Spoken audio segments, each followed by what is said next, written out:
Sleeping Beauty by the Brothers Grimm. Once upon a time, there was a king who had a beautiful baby daughter.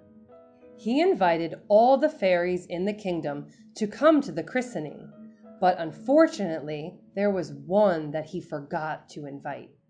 And this fairy was much less like a fairy and more like a witch. She came anyway, but as she passed the baby's cradle, she said, "When you are 16, you will injure yourself with a spindle and die."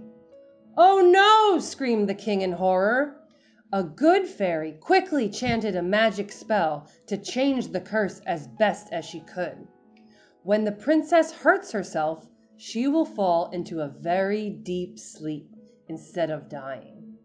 As the years went by, the little princess grew and became the most beautiful girl in the whole kingdom. Her father was always very careful to keep her away from spindles, but on her 16th birthday, the princess wandered through the castle and came into a room where an old servant was spinning. "What are you doing?" she asked the servant. "I'm spinning. Haven't you seen a spindle before?" "No, let me see it." The servant handed the girl the spindle, and she pricked herself with it and with a sigh dropped to the floor. The terrified old woman hurried to tell the king. Beside himself with anguish, the king remembered the curse of the witch-like fairy and did his best to awaken his daughter. The court doctors and wizards were called, but all to no avail. The princess could not be wakened from her deep sleep. The good fairy who managed to avoid the worst of the curse came too, and the king said to her, "When will my daughter waken?" "I don't know," the fairy admitted sadly. "In a year's time? 10 years? 20? The king went on. "Maybe in 100 years' time, who knows?" said the fairy. "Oh, what will awaken my daughter?" asked the king. "Love," replied the fairy.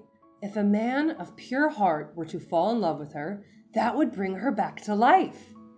"How can a man fall in love with a sleeping girl?" sobbed the king, and so heartbroken was he that a few days later he died. The sleeping princess was taken to her room and laid on the bed surrounded by garlands of flowers. She was so beautiful, with a sweet face, not like those of the dead, but pink like those who are sleeping peacefully. The good fairy said to herself, "When she awakens, who is she going to see around her? Strange faces and people she doesn't know? I can never let that happen. It would be too painful for this unfortunate girl." So the fairy cast a spell, and everyone that lived in the castle, soldiers, ministers, guards, servants, ladies, pages, cooks, maids, and knights, all fell into a deep sleep, wherever they were at that very moment. "Now," thought the fairy, "when the princess wakes up, they too will awaken, and life will go on from there." And she left the castle, now wrapped in silence. Not a sound was to be heard. Nothing moved except for the clocks. But when they too ran down, they stopped, and time stopped with them. Not even the faintest rustle was to be heard, only the wind whistling round the turrets, not a single voice, only the cry of birds. The years sped past.